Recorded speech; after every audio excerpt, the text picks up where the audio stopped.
mbokk yi ñoo seetaan ñu ngi leen di nuyu fii ci Fatu Network ñu ngi fii ci programme bi ci Coco Ocean Resort di leen indi beneen programme last week nekkoon nañ fii ñu am waxtaan bu ñu leen indi loon ak docteur Ismaila Ceesay tey tamit maa ngi fii ak Ebrima Tabora Manneh am naa fi tamit Seyd Mati Jaw ak Lamine Ndiaye ngeen jégal ma fu mu nekk nii nag wax bi moom bari na ndax ci media lañ wax wala ci office bi lañ wax time election la dañuy wax ba sonn waaye di leen wax rek ne ñu bàyyi Ebrima mu njëkk a introduce boppam Ebrima nga nuyoo ñi seetaan. asalaamaaleykum wa rahmatullah taala wa barakatuhu maa ngi leen di nuyu Lamine ak Seyd Mati ak yow sax ak viewers yi ak listeners yi man la Ebrima Tabora Manneh party leader People's Alliance Party. Mr. Activist. tey I mean dama dee daw activist. waaye maa ngi tudd Seyd Mati. yeah UTG actually. man ak man ñun ñoo leen fi toogal Lamine Ndiaye la. Fatu Network. Lamine Ndiaye moom sone ba yéen na moom indiwaati wax ñëw fii tey waaye ñi ñuy déglu yëpp ñu ngi leen di nuyu léegi ñu ñëw door programme bi Ebrima Tabora Manneh comme ni mu ko waxee moom bokk na ci candidate yoo xam ne ñiñ disqualify lañu woon IEC gis nañ nag ne ñiñ disqualify am na si ñoo xam ne ñu ngee dem court ñu si mel ni May Ahmed Fati ak tamit docteur Ismaila Ceesay di bu Citizen Alliance léegi ñu laaj ko moom mu njëkk a ñoo wax lu tax ñu disqualify ko ak lan moo tax yéen demu leen code ngeen bokk ci code bi. well actually ñun xam nga dañ naroon a dem contest on the party ticket. mooy People's Alliance Party. waaye nag suñ party bi because balaa nomination bi di jot fekk registration bi jeexut. so si lañ decide ne léegi dañoo dem independent on the Ebrima Tabora Manneh. so demoon nañ independent dem nañ nomination li IEC require yóbbu nañ ko yëpp. waaye am na benn nag si documents yi mooy suñ logo bi. People's Alliance Party moo fa nekk. tur bi fa nekk dafa war a nekk Ebrima Tabora Manneh instead of People's Alliance Party. so because logo bi am na People's Alliance Party so gars yi reject me because of that waaw. ak ñaari affaire la ak tamit ñu ne amu leen number si bu doy. non number si xam naa am nañ ko because after ñoom bi ñu defee loolu bi ma ko gisee sax dama surprise because ñu ne 5000 ñoo la war a nominate. waaw 200 from each region. so ñun am nañ 7000 plus ñu nominate then am nañ more than 800 minimum 800 plus from each region yeneen region yi sax 1000 plus. so biñ ko quantify biñ ko totalé dem na more than 7000 waaye nag defoon nañ appeal. biñ ñu rejecté def nañ appeal. ci IEC waaw IEC. wax naa leen ne ñu revisit li ñu wax ne ñi ñu war a nominate is more than 7000 ba pare logo bi wax naa leen waaw loolu moom dëgg la logo bi ñu yóbbu tur bi fa nekk. People's Alliance Party moo fa nekk. loolu mistake la Ebrima Tabora Manneh moo fa war a nekk. so ñoom respond nañ ñu war a nominate that 5000 waxuñ ci loolu ñu ngi silent on that waaye wax nañ ne logo bi mooy problème te logo parti jàmbur lañ jël. mooy suñ parti instead of Ebrima Tabora Manneh so liñ decide ne nomination bi suñ nomination bi duñ ko accept fa lañ taxawoon rek. xanaa yéen seetlu leen woon loolu lu bu baax. parce que xam nga soo demee ba bugg a taxaw président yooyu nekk na yoo xam ne balaa ngay jóg war nga koo gën a seet. ndax dafa am mistake yu fa xew. non loolu dëgg la sax xam nga bi ñu doon defar dafa mel ni kayit yi dañ bëri. requirements yi ñu soxla dafa bëri woon. bi ñu doon print tamit documents yi dafa mel ni xam nga mu ñu ngi demoon pour register on the party. mooy People's Alliance Party. so bi ñu defut loolu ñu ngi am ñaari folder am na benn party. so bi ñu naroon a dem independent nag. ñu am beneen folder independent. so independent nag bi ñu doon print logo bi ñu ko doon print last minute bi lañ printoon so dañ dem on the logo rek ñu print. benn paper la rek. waaw so waaye Ebrima Tabora waaye People's Alliance Party moo fa nekkoon waaye boobu moom dañ yaakaaroon ne lu amut solo parce que logo moom. dafa ñoom xooluñ leen ne leen ne am na lu fi nekk parce que comme loi bi loolu la wax dinañ laaj seet si kanam waaye ndax IEC yuñ leen ne leen logo bi fi nekk waru fee nekk wala ñu wax ak yéen loolu na dañ toog rek disqualify leen. bi ñu demee nomination gis naa ñu ngi doon laajte documents yi asset declaration bi code of ethics signature bi ak yeneen forme yi nga war a fill ak ñi la nominate some 7,000 yóbbu nañ maybe close to 300 400 papers. so jox nañ leen logo bi tamit waaye bi ñu leen ko joxee People's Alliance Party moo fa nekk. waaye ñoom nag waxuñ dara waxuñ ma ne logo bi bu People's Alliance Party la dañ ko seet rek ñu teg ko boor so man assume naa ne it was okay. gis naa ne tamit after am na ñeneen ñoo xam ne demoon nañ foofu. waxoon nañ leen ne am na documents yoo xam ne dañ missing seen documents yi dañ manqué ñun nag amuñoon benn document bu manqué. so am na ñeneen ñoo xam ne tam wax nañ ne am na forms yuñ use wala dañ leen war a rectify correct bi foon waaye waxuñu dara dañ dem ba after close of nomination si lañ wax ne daal dañ reject because of that. so si lañ dem ñu appeal. so bi ñu appealé ñu ne fi ñu taxaw daal fa lañ taxaw because logo bi bu parti People's Alliance Party la so nekkut dafa mel ni ñun daal logo bi moom wax dëgg. moo leen sonal. teewuñ ko woon comme loo xam ne am na importance so much. because dañ yaakaaroon ne yeneen yi sa manifesto bi. ñi lay nominate sa asset declaration yooyu ñoo gën a am solo waaye logo xam nga dangaa foog ne rek simple thing. exemple nga jël balum def ko foofu ne lii mooy suma logo rek. loolu moom yaakaaruma ne waroon naa nekk yardstick boo xam ne di nga seet ndax nit ki am na compétence pour nekk président. waaye nag xam nga ñoom it dañ am seen loi dañ am seen sarta respect nañ ko loolu lañ decide so ñu ne loolu moom lu romb la. so yéen demu leen code daal supreme code beeg high code beeg. yéen boobu non mënoon nañoo dem jéem a dem supreme code man suñ naroon a dem code sax konoon dañuy start depuis njëlbeen bi biñ demoon pour register parti ñu dem with the old voters card gars yi register woon parti bi ñu ne loolu old voters card la ñu dem jël new voters card. ñoom sax ñoo wax ne dem leen jël new voters card ñu register leen noonu lañ ko waxee ba dem nañ ci media bi so ñu dem jël new voters card so boobu tam mënuñ koo register. so dafa mel ne old voters card bi mënut a register parti new voters card bi mënut a register parti. so waaye time boobu dafa happen noonu at the 11th hour. te man li ñu wax suñ parti wala man sa personnally bugguñoo nekk ñoo xam ne nit because lii élection yàlla is very critical is very serious bugguñ nit di ñu use as reference. ne IEC am nañ problème waa xool leen liñ def ñii nii so moo tax daal bi ñu waxtaanee ma ne leen ne jarut di def dara loo xam ne dina tax nit yi kóolute bu ñu war a am si IEC duñ ko si am. because dafa critical ba pare xam nga réew mi is at stake. suñ stability bi suñ peace bi so ñun lépp lu ñuy def mooy pour loo xam ne dina promote peace bi léegi nag suñ conscience is clear dem nañ doomi réew mi lañ exercise nañ suñu right pour register parti mun ta register ñoom ñoo xam lu tax mun ta register comme ni ma leen waxee rek mënuñoo use all voters card ñu ne duñ ko use because dafa expire challenge nañ leen te xam nañ ne challenge bi neexut leen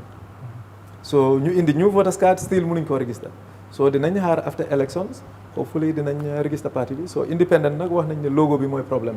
so we took it in good faith jël nañ ko ne rek comme ñun dañ gëm yàlla rek dogal yàlla la rek den ñu dem si kanam seet am na yeneen sànni karta député mu ngay ñëw mayoral mu ngay ñëw councilors election and hopefully 2026 bu fekkee ñu ngay dunda amin parti bi ngeen dugg ci yooyu waaw léegi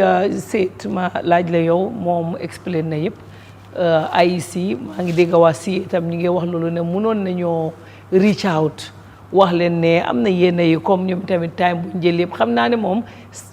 sarta la buñ ko tegee dañ ci war a dox waaye tamit ñu ne tamit am nañ provision yu wax ne war nañoo mun a contact ay seet ndax yow foog nga ne si kees yi comme ñoom seen kees ak bu siyee IEC waroon nañ leen a jox heads up. waaw comme moom naka la ko waxee rek am na ñoo xam ne mais bi waxoon nañ leen ne lii des na isi leen ko wala lii àndut ak ñii defaat leen ko because am na foog naa benn section si loi bi bu nga xam ne mu ngi gën a yaatal loolu ne balaa nomination bi di end at least ñooñu mun nga leen a jox opportunity pour ñu ensure ne meet nañ those kind of condition xaw ma nag lu tax IEC def loolu mais bi xëj na tamit shortcoming la wala tamit because soo xoolee tamit candidates yi comme man su suma gis-gis dafa nekk ne the number of candidates yoo xam ne ñoo waroon a qualify that could have been very difficult for the IEC and it would have been easier pour ñu gën a mun a manage election bi and I think right now they've been able to do that nga xam ne dinañ mun a manage election bi ak yooyu noonu because soo ko bàyyi xel tamit in the previous one of the things suñu daan jéem a wax mooy ne ñu move from the current ballot system bu ñu am to paper but that did not work out electoral reforms amut ak yooyu noonu so there is a lot of issues yoo xam ne man all along dama ko dee blame to the fact ne defuñ benn electoral reforms and I feel ne su fekkoon ne defoon nañ electoral reforms da ngaa gis gàllankoor yu bëri yoo xam ne moo nekk di feeñ right now yëpp dinañ ko mun a manage but then the issues daal ku nekk comme moom la waxee ñoom at the end of the day they're taking it in good faith others are trying to challenge that for me both ways are really good at the end of the day I mean dëkk bi yi la dee gën a soxla because war nañoo gën a yaatal suñ luwaay but tamit if people take it in good faith ne we are looking forward politics du benn fan politics it must continue te dafa war a gën a continuer and benn party wala anybody interested in politics waru koo seet ne tey la rek dafa war a commencer di build the land from the lessons then ñu build ko I mean towards that. waaye am na ñu wax ne dañ foog ne IEC dañ seet rek ñeena ne nañ leen wàññi. yow foog nga ne demee na noonu parce que ñu ne definitely 26 candidates loolu moo amutoon benn wéy bu ñuy mën a def 26 is too much léegi am na ñu wax ne IEC dañ seet yan target yu softi ñu dal di génnee ñu mel ni ñu leen di disil defee waaw ñi nga xam ne duñ def problème parce que moom léegi nii nit ñaa ngi bind ñu ne he is very peaceful man he is very respectful because the fact ne bàyyi na mu dem so foog loo IEC loolu lañ seet ne xaaral I mean mun naa nekk because at the end of the day ñun tamit dañoo seet suñu gis-gis rek loolu is a possibility ne IEC mun nañoo xool ne election yi 26 because yaa ngi imagine 26 barrels I mean 26 barrels in every booth loolu dafa métti I mean dafa definitely métti for the IEC loolu nekkul ne waxi tey la sax loolu yàgg nañ koo commencé woon di wax moo tax ñu doon wax affaire yi moving to the ballot waaye the other issue moo nekk ne tamit electoral law bi dafa provide an opportunity for everybody to participate at the end of the day tamit what is important moo nekk su fekkee ne I mean certes yi ñeneen ñi mituñ ko ñu tegee leen si loolu it's always important pour ñuy communicate pour understand yenn issues la ak yéen ñu nekk di prevent but of course am na ñu nekk di wax ne IEC was trying to manage the elections and right now soo ko xoolee especially case yi ak ñoom tamit yéen la ñoo jéem a wax you might tend to move towards that and so it's a possibility as well. Lamin, what do you think yow tam lan nga xalaat ndax ñoom dañ ñëw dox leen wala liñ def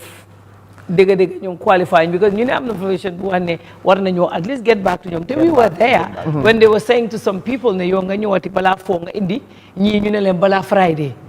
déggoon nañ loolu. waaw man thank you Mr. Manneh first of all ma congratulate la ci I mean effort bi nga jël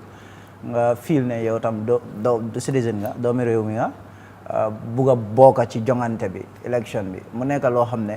am na solo trop as a citizen am nga that right pour def loolu noonu te I mean gis nañ sa liggéey bi rafet na at the level of your party because man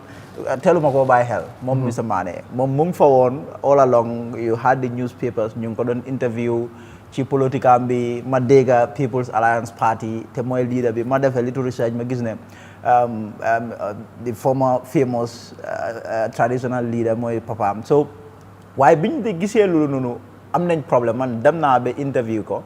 waaye da ngaa gis ne ma gis ne gars yi dañu am problème dégga in terms of pour taxawal seen party bi because party bi ñu ngi ko bëgg a register mënuñ koo register the only party that had that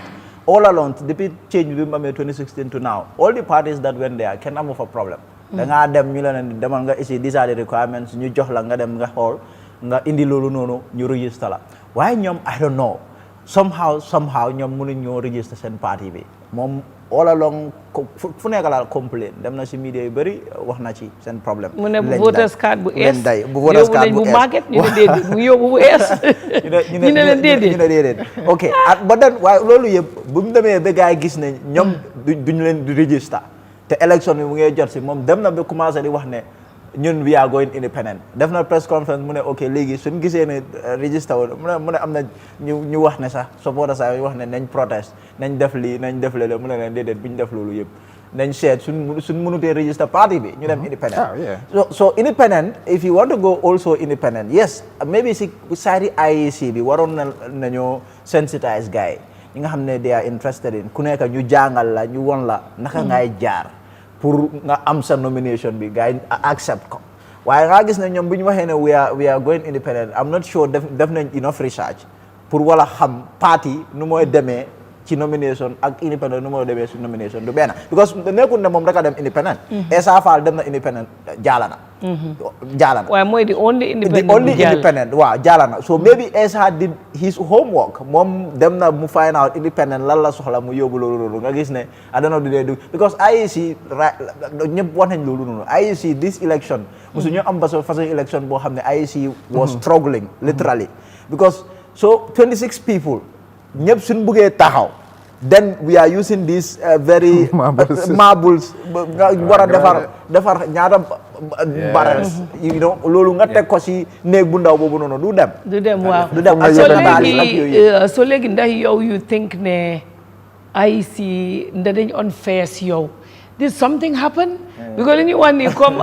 something more than wrong fena I don't know where man loolu laa man gis nga electoral laws yi man loolu laa nekk di wax ahead of after elections yi you know you bëri moo tax soo clarify sa laws yi lu nekk dina change you know because I think that that's the biggest challenge fii nii and you know those things need to be addressed. No, I agree now with man loolu laa yaakaar ne dañu war a am serious reform in the electoral laws and the other lesson bi ma laan mooy ne I mean don't ever argue with the referee. You know what I mean? So play football. Wow. You know the referee. So no, but you can complain. So complain. No, li may wax mooy ne referee bi. Waaw so yow ba nga demee IEC nga miin da nga am argument ak ñoom. Non bi ma demee xam nga man dama yaakaaroon ne dama doon exercise suma right. Waaw. bi ñu demee pour register using all voter cards te ñoom ñoo ma jox di go ahead. Waaw. fekk only the all voter cards were available. ñoo ma war a endorse. so ñu dem ñu endorse ñu. so bi ñu endorsé bi ñu demee bi ma leen waxee ñu ne duñ accept the all voter cards ma ne leen ne soo jëlut all voter card and the new one is not available yet. waaw looy def ma ne leen ne xam naa ne legally I mean amul any basis. te fekk jotoon naa some information loo xam ne wax naa leen ko xam naa ne loolu neexut leen.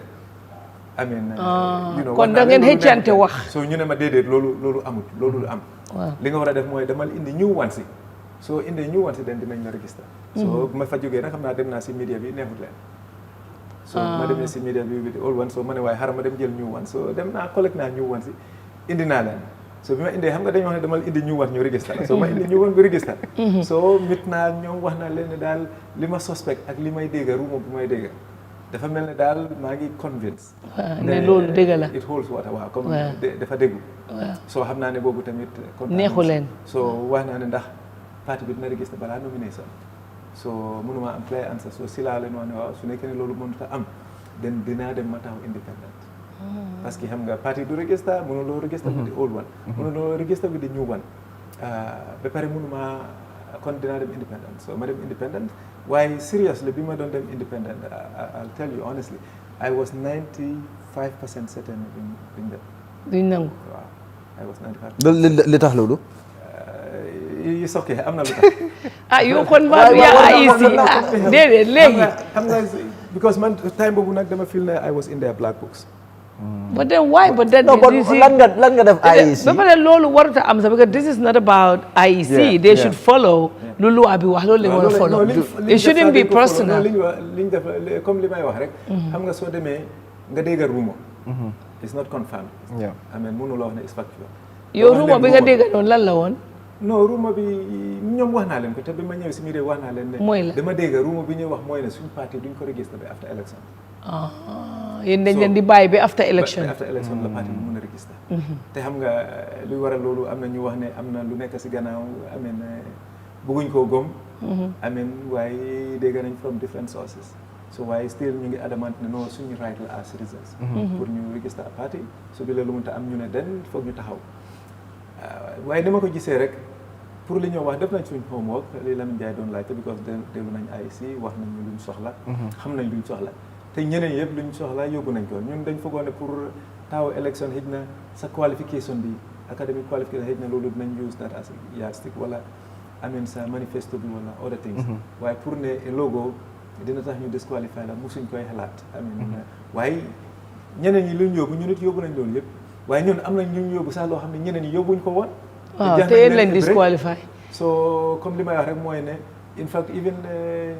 dama agree finally dama conclude ne they didn't do anything wrong waaye they were extra harsh on us. dafa mel ne rek comme nga nekk si school nga am sa teacher mu jox la exams. nga war a bind a sentence. kii bind a sentence boo xam ne clear out noonu. defut full stop.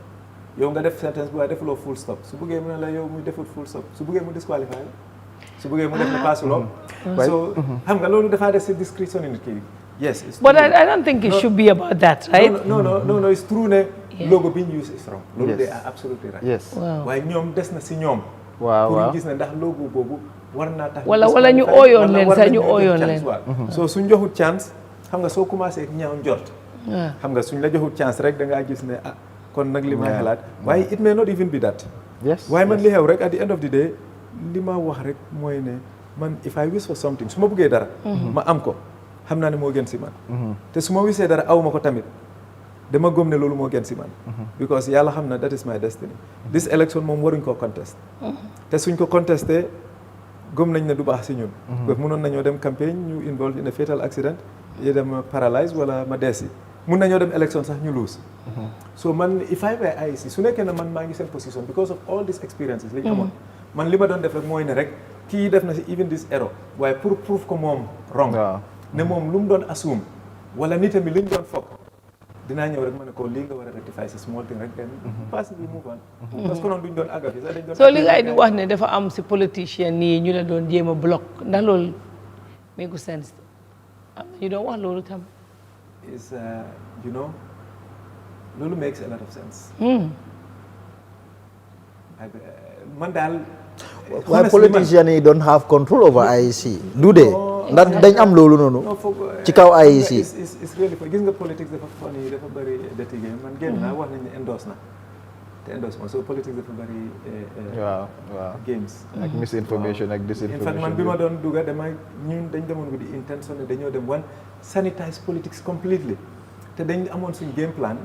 yaakaar ne dañoo ñëw def a different type of politics boo xam ne sax Gambia ni they'll be surprised so whilst ñoom they were going around making a lot of noise ñu ngi def big lifin ñu ngi doon dem underground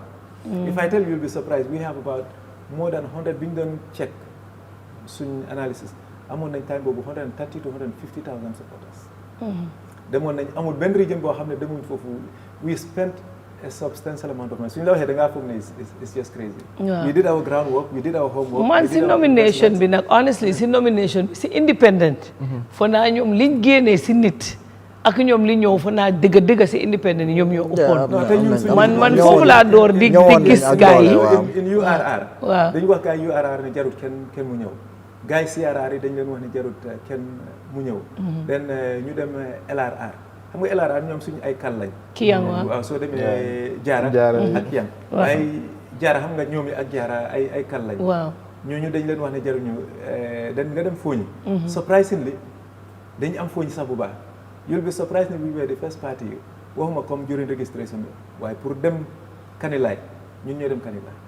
waaye amu leen noonu type defu leen woon si meeting non génnuñ non not in xam nga we were doing the groundwork so dañ lee di foundation biñ doon ñëw pour nomination bi amoon nañ suñu nit yu arrêté ñoon nañ 200 and I think 20 something géles waaye distance bi ak cost bi dañ check ñu ne leen déedéet dañ ko cut down up to 85 then ak small moto yi so ñi ñëw dafa mel ni within Greater Banjul area some areas even Sanyang ak Brikama ak Busumbala ñoom yëpp dañ leen wax ne jarutoon pour ñu ñëw am na ñu cross from Ñoomi because it was 9 o'clock in the morning pour ñëw ak first ferry bi was really very tough so why people you know they were so loyal to the party moo tax nit ñi biñ ko waxee rek IEC bi mu di fi ne rek dañ soog you know two people si suñ bureau bi ñoo xam and from there it was tricky why at the end of the day you know what happen I mean in fact man dama leen dee wax ne ñun we are not obsessed with the presidency honest to God ñun téyewuñ ne foog ñu nekk président te ñëwuñ woon pour ut fa xaalis ñëwuñ pour ut fame waaye liñ gis si Gambia moo ñu neexutoon ak the way of politicking dañ bëggoon a ñëw pour change loolu transform ko pour dëkk bi change for the better. So you're wanga the way of politicking. What do you mean the way? What is wrong with the way? The personality politics. ñun def nañ politics man su ñuy def politique dañ leen di wax ne in fact if you talk about President Barrow ma ne leen he is my brother and he is my president. su ñuy Ousainou Darboe ma ne leen he is my father. te noonu laa ko gisee that relation laa am ak ñoom soo demee ñoom Essa Fall ñoom suñ maas lañ. I mean den Halifa suma nijaay la. te war na maa xëj na mun mot comme bàyyi so I have utmost respect for all of them. ñoom Abdou Jammeh NUP we have a lot in common. I have a lot of respect for them as well. ñun gars yi GDC sax discours naa ñun so we have very good relationship with them. ñun dañ bëggoon politique bi su commencé woon dinañ commencé façon politique boo xam ne boo naree indi personnalité politique da ngaa rus parce que ñun dañu waxoon ne dañoo ñëw rek xam nga lu nekk comme diggante NPP ak UDP this misunderstanding you know a lot of mudslinging dañoo ñëw rek try pour change loolu ba gars yi sax gis ne that type of politics it's almost outdated wala it's not. so yéen seen gars yi dundee saaga. sa team non ñun wax nañ leen suñ parti ku saaga den bokkuloo si parti te kuy ŋaañi wala di toppa yeneen parti di wax about seen personality soxlooñ sa vote sax because it was not about winning why it was about changing communities and perception of politics and politics so that is the ba pare suñ ideas suñ manifesto bi I tell them that we've been telling them that is the best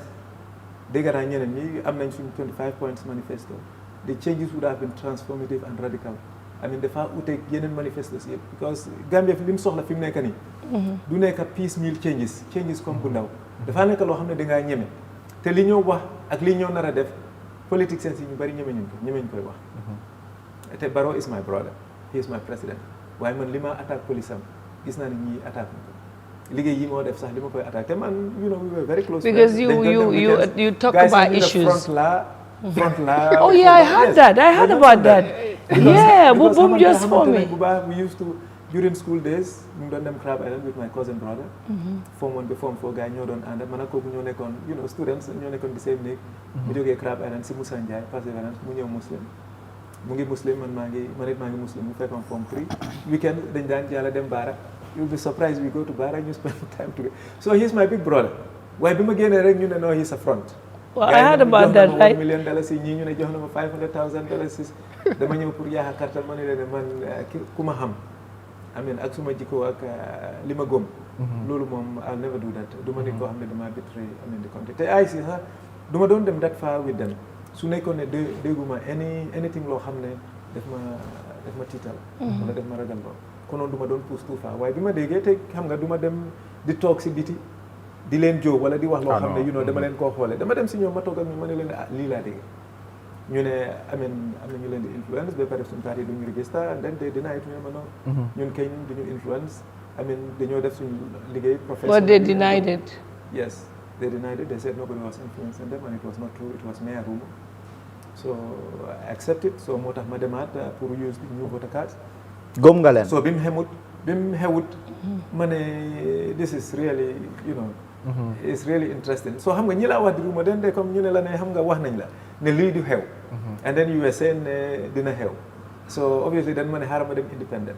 So biñ doon dem independence am na ñu wax ne bul waste sa time independent you will not cross the line, you will not cross the mark. So ma ne leen ne no we'll see. So why suma right la doon exercise right? And eventually we didn't get through. Any hard feelings against them, no grudges. No ill feelings. It's not the end of the world. Yes. I have other things. Life goes on. To do. So life goes on. xam nga war na fi leen and I think it's important pour ñu gën koo yaatal especially with independence soo xoolee of course suñ constitution bi dafa allow for political parties to contest tey ñun loolu dañ ko war a celebrate because in many other countries even Nigeria today am na a lot of activism ak movements yoo xam ne ñu ngi call for independent candidates because why independent is important or necessary moo nekk especially when people lose trust or hope in parties they want for another way out so da ngaa gis ne independence yooyu la moo foofu la dee important and affaire independent tamit dafa yàgg a Gambia nekku ne is very new President Barrow was elected as an independent candidate loolu is important pour ñu lifin ko ñu identify ko and previously even on the PPP there were used to be a lot of independents yoo xam ne dañ daan contest waaye I think ne moom wax na tamit even mistake bu gaa yi def you cannot identify yourself as an independent ne bokk there so independent is independent ak yeneen yi independent moom miin ne bokkuloo si benn party waaw nekkuloo di represent benn party o yooyu noonu and it should be seen that way but comme lu mu wax tamit I think is important ne politics du benn fan ñeneen ñi foog ne politics benn fan la if you want to change people's mindset if you want process bi waaye ñëw rek tey ne ko fat raba ko benn yoon yooyu doo survive de te dëkk bi moom ñëw rek ne win naa waaye loolu sa foog naa ne gaawut de si politique bu nga ñëwee ci kaw waaw muy Gambia muy rek jóg rek ñëw non loolu fu munti nekk te gis naa ne parti yu bari yi nga xam ne independent ñeneen ñi luñ ko doon xoolee mu ne Barrow ñëw na fi independent win na am na ñoo xam ne tamit waaw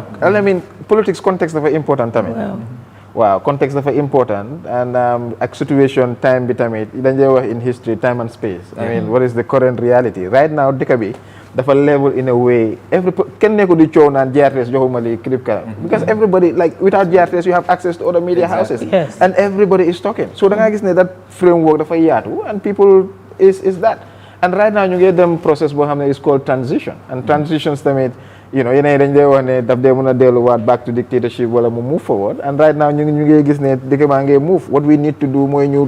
beesalaat suñ laws yi beesalaat suñ relationship ak yooyu noonu in a way boo xam ne after election bi dinañ ko gën a mën a push forward. Lamine. kon man tam noonu laa ko gisee because I mean ñi nga xam ne ñooy newcomers yi ñëw ees I think I have interacted with a number of the leaders njiit yi te li ma leen di wax mooy comme ni nga ko waxee politics du benn fan wala nga gis election rek yow sa target bi election bi la man dama bëgg a ñëw rek election bi rek ma succeed. Politics de mutee noonu politics you have to start from somewhere ndànka ba éega fi nga war a éega I mean because you cannot rush it you are just coming in newly and in Africa liñ gis mooy ñu bëri liñ jàppa li nga xam ne yaaga nañ ci jàppa pour gars yi génn ci loolu daf day jël time so yow tamit foog ñu xam la njëkka ñu miin la ñu understand yow ni nga dee xalaatee ñu understand Africa politics noonu la dee demee look at Bibi Dabo for example jëlal Bibi Dabo asa soo demee Kiyang in the Jawara regime ñëpp a xam Bibi Dabo Bibi Dabo was absolutely famous and popular in Kiyang but Bibi phased out Bibi dafa dem UDP ñëw they took over now Bibi am na party waaye Bibi dafa dem Kiyang waa Kiyang ñu ne ko ne dégga waaw yow si ñun nga bokk te gis neen sa taxawaay ci ñun waaye naaw ñun UDP leen pour génn ci UDP dafa jël time so foog ngeen naxante ngeen yaaga ci so and some of the leaders man li ma leen wax mooy don't expect too much in this election use this election as a springboard if you like election bi ñëw rek pour introduce sa boppa ñëw wax nit ñi ne dama ñëw pour nuyoo rek ci politique waaw nga ñëw properly nga def moo liggéey soo defee loolu di nga xamanteeg nit ñi nañ xam yow fan nga toll sa xalaat ci politique ak yow fi ngay gis ñoom it dinañ mën a gis foofu te dinañ mën a dinañ you'll have people ñu nga xam ne most definitely dinañ gis yow li nga gis te dinañ la toppa so noonu la day demee but waaye comme and that is what you call ñëwee ci suuf because doo mën a jógee ci kaw nga ne yow da ngaa ñëw rek nga ne ok man damaa am déedéet du demee noonu but man the other thing like as much as I appreciate independence ak yooyu noonu dama like parties you know I mean dama like political parties because political parties sustainability foofu la nekk ak organisation because political yéen dañ dee foog ne political party ñu fa nekk yëpp dañu war a am benn xelaat waaye political party you know is an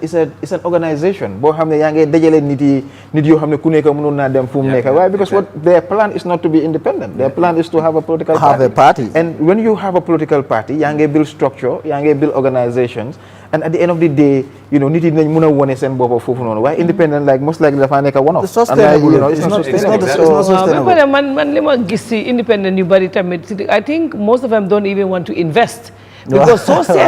seetee si independent candidates yi for naa ñu bari to them they are like no I'm not going to win sax lii fooguma nañ ko win because party tamit politics it needs investment foog nga invest politics is expensive from experience yes ne gis nga independence man li ma analyse mooy ne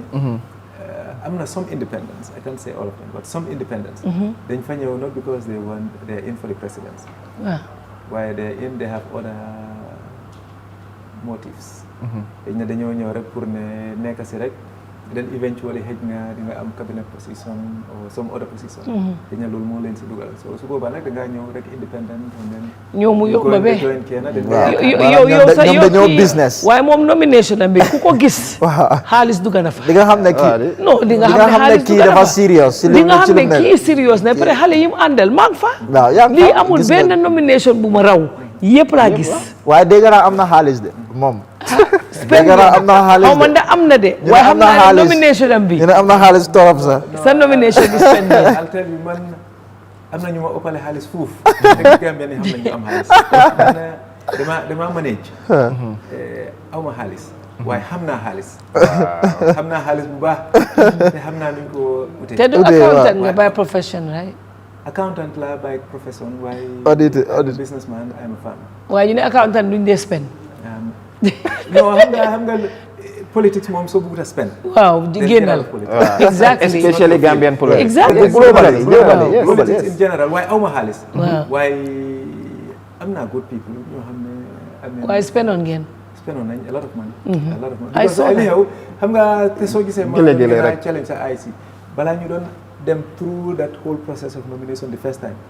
we spent a lot of money then biñ demee through ñu ne ñu delluwaat waaw xam nga the time was short it was June ñu ngi gis ne nomination bi mu ngi war a happen in around the end of October so pour nga gaaw dem génna logistics yi ak li nga spend we almost double liñ spend on and then after that we had to prepare for the nomination so we were just spending and I can tell you it's a lot of money it's a lot of money te xam nga man gis nga grassroots campagne bi ñu doon def nit yi sax gisuñu woon loolu parce que ñun dañ bëggoon gis nga campagne bi su starté rek si la doon feeñ because dañoo start campagne fekk suñ gars yi am nañ almost dozen and a half areas yoo xam ne dañoo commencé the same time di def di prepare nit ñi fu ñu dem rek people will be surprised because soo demee URR area I mean nga dem Gambisara nga dem Sabi nga dem Basse Alum Hari that area nga dem Wulli nga dem Sandu nga dem areas yooyu yëpp dañ leen laal. man naa fa woon ne yéen NBR rek ngeen am. North Bank region because nit yi dañ am that perception. waaw ne North Bank region rek te North Bank moom gis nga soo commencé North Bank nga dem ba Palodi if you know Palodi. area boobu foog naa North Bank moom xam nañ ne duñ fa compete ak kenn xanaa few areas in bariwul te boobu bariwul Salikani ak few places. soo demee Kawuri nga dem Njeen Sanjali. nga dem Ñaani those areas we've done a lot of work. We spent a lot of money. We've done a lot of groundwork. So why not xam nga rek yëpp politics comes with that. waaw politics moo tax seriously soo seetlu am yow serious te da nga bëgg a def real changes foog nga pare pour def that investment. foog nga pare pour nit ñi. nga leen nga seet nga jaay leen sa idea because suñ manifesto bi comme nu ma doon wax rek suñ manifesto bi was so nit yi dañ ko accept so much. It was easy to convince them because we know the reality. Man, I was a farmer. I've been a farmer for more than 10 years. I have a very big garden ak farming, so dama ko daan def xam naa pharmacie lañ soxla. dama doon toog ak ñoom in fact pour dugga sax si politique bi sax ñoom bokk nañ si ñoo xam ne ñoom njëkk a puus. ay jigéen dañ doon liggéey si suma benn garden liggéey bi pare rek ñu commencé ñaan mënuma understand sax ñu ooma rek parce que dañ doon toog waxtaan problème yi dëkk bi jigéen yi ak pharmacie ak si kaw bi coono yi fa nekk ñu naan noo defal lii soo try lii may waxtaan ak ñoom ñu naan no you have a good idea you have a good heart so bëgg nañ nga dugal si so benn bés rek gars yi commencé di ñaan rek dama daal ñu naa ñaanal pour yàlla nga dugal si politique mu nekk président so keroog I was so emotional it was the first time I seriously considered ni pour dugal si gannaaw loolu at the office ñi nga wokkal your business partners. why is it like that for yéen ñëpp why is it like that for yéen ñëpp ñi taxaw ñëpp nañ leen nit yi day ñëw si man nit ñi dañ ma doon wax ma taxaw. man lu tax musta nekk yéen seen own idea. no man it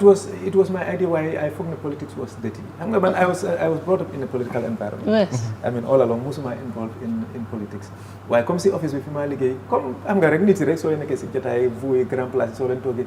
waaye lii this is the problem ngeen di complain and then sometimes you prefer solutions. muy ñëw lii naa dina nekk solution. so suma business partners yi dañ dee complain port bi jafe-jafe yi fa nekk tax issues so ñu naan non lii lañ war a def so through ñooñu. surprisingly for more than 2-3 years people have been saying no even at the office ñu naan ma no war ngaa try pour contest because it seems like am nga the country at heart. and you have at least some good ideas. So comme yooyu la rek dama start di consider yooyu ñu dajaloo dañ ma ne non you know what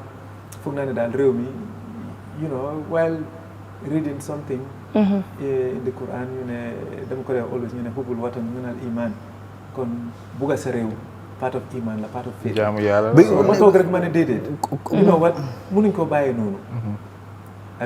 soo demee yet some sort of professionals better I think it's called the second coming fu mu doon ne the best lack all conviction dafa mel ne ñu baax ñi dañ dee ragal politics. because dañuy ragal because politics dafa waaye ñi nga xam ne nag ñoom jaral na leen lu nekk pour tilimal. ñoom dafa mel ne ñi nga xam ne ñoom wóor def leen naa jaral lu nekk. soo nag da ngaa gis ne ñu baax ñi nag bu nekkee ne nit yi am nañ yaakaar ne baax nañ waaye ñoom it war lu na leen a jaral lu pour defar réew mi te ñu baax ñi nag buñ nangut a dugg si politics rek den problème buñ gis waruñu mën a. kenn du mën a complain waaw. I mean loolu hard fact la. I mean loolu hard fact la and sometimes dañ foog ne tamit politics dafa war a am si politicians compete for election but ñun lu ñoo def sax si politics la. exactly. moo tax ma ne loolu laa doon jéem a waaw def sax bu comme activiste di. yeah because xam nga ñii nañi loolu lañ mënut a understand si dëkk bi gis nga being an activist being political man dama wax ne man I am not partisan man amul like man Gambia Gambia lañ gis waaye I am very political. Yes. I am very political and I'm not afraid to express myself to see ne things yi war a move because that's what we are supposed to do. ku nekk ku bokk si dëkk am na sa rôle am nga responsibility boo xam ne loolu nga war a def si dëkk bi. and kii mu ngi fi ekkati I mean Mr Manneh mu ngi ekkati benn wax and I think ne ñun usually dañ ko dee fàtte in terms of the discourse gis nga dëkk bi léegi dëkk bi dafa xaaj into rural urban. ñun nekk si urban yéen dañ la dee da nga nekk si radio programme sax ngay wax because am na benn time ñu ngi doon wax affaire revising course yi pharmacy ñoo call soxla wuñ wax discourse about revising course ñoom lu ñu wax moo nekk fertilizer issue seen problème bi di jéem a dem nii rek ñu fàtte beneen side I mean like loolu mënut a dem loolu mënut a yóbbu dëkk nga am na ku def leen a tweet xaw ma ndax gis nga ko mu ne ballot box si dañ koy yóbbu ci ruxa bu nekk si dëkk bi dina fa waaye development du àgg foofu as long as ballot box moom kenn duy fàtte loolu ruxa bu and you're right and gis nga rural area is our base nit yi dañ koy wax ne North Bank waaye it's not the North Bank it's mostly suñ base we started from the rural areas because ñoom seen complaints yi man laa doon gën a dégg parce que because every weekend maa ngi si field bi maa ngi si tool bi maa ngi si garden bi di liggéey ak ñoom yaa ngi dem si taati pere bi ñu nekk si géej gi di nappa nga gis li ñu encounter and their problems so li mu wax de is a big divide and so léegi yow you just mentioned ne you have about 100,000 people bi ngeen cegee ak yéen and ñëw ngeen ne du ngeen endorse kenn but then one thing mooy lu tax loolu parce que you also don't make this to you don't want this to be like su nekkul ñun rek du keneen. waaw no it has because loolu you gotta be careful with that as well. it has nothing to do with that xam nga li xew comme bi ñu doon wax endorsement mënoon nañoo jóg rek ne dañoo endorse kenn nit because ñun comme demuñ woon as independent gis nga su nekkoon ne man independent rek la dinaa doon jóg rek ne endorse naa nit waaye dañ start as a party te even though man doon dem independent waaye dañ téye na comme party la te party boobu nag am nañ executives beyond the executives am nañ other members ñoo xam ne they were very interested am nañ close to 20,000 ñoo xam ne they were ready to register as members now dañ def consultation dañ waxtaanee because daje nañoo ak the president ak UDP seen leadership bi and all the other parties Halifa Sallah tamit ak ñoom Abdoulaye Kane so bi ñu paree waxtaan ak ñoom ñu dem waxtaan ak suñu nit ñi as a party as a team so bi ñu waxee nag dañ divide in fact ñu ngi doon binda am nañ about 3 times ñu ngi meet pour seet kan lañ war a endorse so dañ divide ñii ñu ne ñu dem NPP ñii ñu ne ñu dem UDP am na ñu wax NUP am na ñu wax doy am na ñoo xam ne ñoom ñu ne déedéet ñu neutral so am na ñoo xam ne sax ñoom ñu ne sax jarul ñu vote so ñu wax leen ne lii suñ civic duty la ñëpp dañu war a vote léegi ñu seet kan la ñooy endorse so that split am na ñoo xam ne ñu ne suñ demee NPP rek ñoom dañ will remain neutral pour suñu parti bi jarul ñu endorse kenn parce que suñ demee NPP dina am ñoo xam ne dinañ dem suñ demee UDP dina am ñu dem te ñu bari ñuñ jël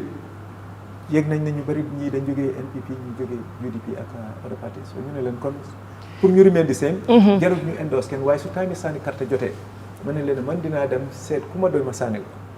léegi duñ wax kenn forcé kii ngay sànni waaye sànni time carte su jotee na gars yi tam ku nekk try dem sànni seet ku leen doy as their second choice dem su sànni carte jeexee ñu ñëw tugeel tamit waaye nga loolu ñu dem ñii ne suñ demee fii ñu dem moo tax ma la doon wax ne parti dañ dee foog ne benn groupe bi nit rek ñu am the same thinking ñoo fa dee nekk it's usually not party is an organisation bu nekk yaa ngi am different nit ku nekk sa interest ak lan nga nekk di seet so yow léegi at that leadership how you do mu nekk naka ngay manage all these different voices loolu is also critical I mean and at some point tamit su fekkee ne you are building something nekkuloo fa for the short term you are thinking about the long term sometimes you have to calculate it maybe in the long term ne this is gonna favor you su fekkee ne defuloo loolu nga dem sa nit yi tasaaroo I mean you're gonna start fresh again because but with every decision there are repercussions come like for instance bu ñi wax nañ leen ne if you go to NPP we would leave if you go to UDP we would leave but also not going anywhere some people could still leave because fu mu nekk nii you don't have control over the people some will leave but the thing is the ones who will leave will be very few because executives si wax nañu ñoom they will remain the same they will stay with the party I mean for the long haul amee ñi nga xam ne tamit ñu ngi topp parti bi ñoom it because ñu ngi am this WhatsApp li fi nii am na ñoo xam ne ñu ngi seen suggestions so ñii bugga nañoo dem fii because foofu lañ leen jëlee source bi comme nga jël nit NPP mu ñëw si parti bi nga jël kii UDP so parti bi mooy their first choice am nañ seen second choice are different even soo waxee ne endorse naa kii kooku su demee pour sànni mun naa sànni keneen waaw man nag I think it's not a good decision decision yi toog si fence bi ne ok ñun duñ endorse kenn ñun dañoo abstain xam nga loolu sax soo demee parlement daf day am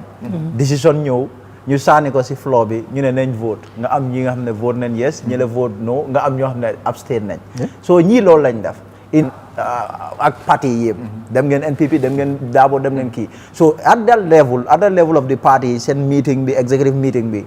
waroon gën a come to a decision boo xam ne yéen loolu ñii ñu ne ok nañ dem UDP ñu leen ne nañ dem doy yow as leader su fekkee ne 10 people are in the room or 11 put it to a vote leen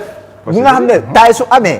amee yow nga ñëw nga vote waaye mun naa taay su amee yow nga ñëw nga vote nga tilt xam nga ne abstain sa decision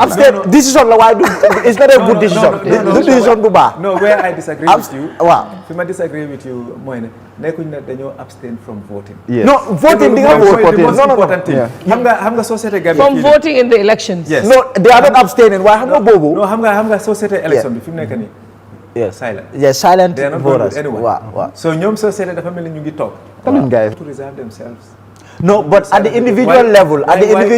waaye ba pare majority tamit moo tax ma la ne majority dañ decide ne ñu dem neutral bëgg ñu associate with any party xam nga no you did not put that to the vote xam nga loolu ci biir néeg bi ngeen ko defee among the members yes jàll si ñu put ko to a vote ñi nga xam ne ñu ngi sori tamit ñoom ñu jox seen suggestion gis nga it took 3 meetings serious meetings te dafa jël a very long time balaa ñoo dem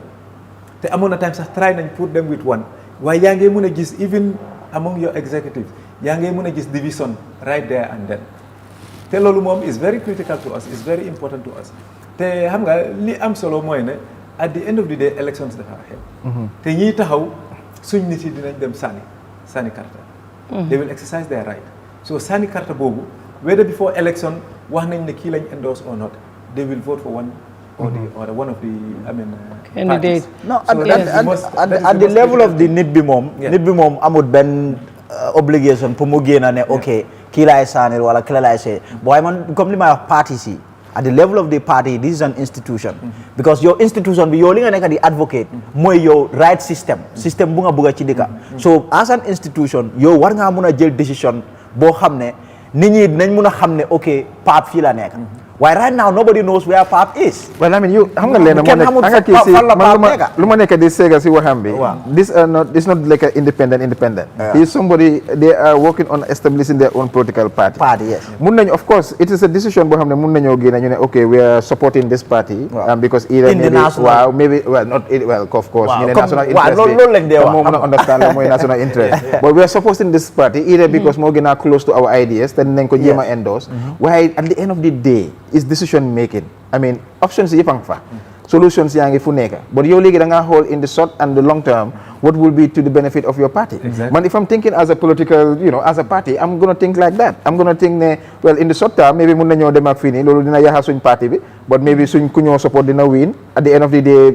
what will happen to our party in the long term mun nañoo stay neutral which is a decision waaye still dinañ am suñ parti bi dinañ am suñ nit yi and then we continue so at the end of the day yow da ngaa war a def calculations yi soo demee feneen ñu saaga la the attacks are there the backlash fooguloo ne moom da nga war a nekk ni maraaj no loolu comes with politics soo amul thick skin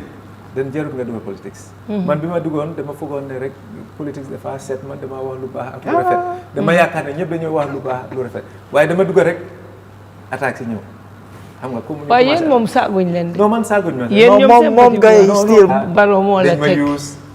Barrow moom mooy sponsor dama ñëw pour ci yaa karta xam nga loolu yëpp waaye bi ñu waxee loolu sax dama leen ne non loolu moom jarul sax ñu koy xalaat su time di dem su yàggee rek dinañ xam ne du lu am te xam nga ñi ma doon waaw waaye loolu la muy wax noonu tamit ragal loo na ñu bari parce que dëkk bi léegi dem nañ ba nga xam ne kenn ñemewut a wax dañoo waxante dëgg seet loolu mooy dëgg position moom kaay ma wax la rek tey moom seet maa ngi mel ni because Mr Manneh lu ma wax yee maa ngi agree waaw gis nga dëkka benn nit moomu ko waaw dëkka alali mbooloo la ñun we are 2 million people here ku nekk am nga sa buga waaye at the end of the day lu gën a important mooy suñ dëkka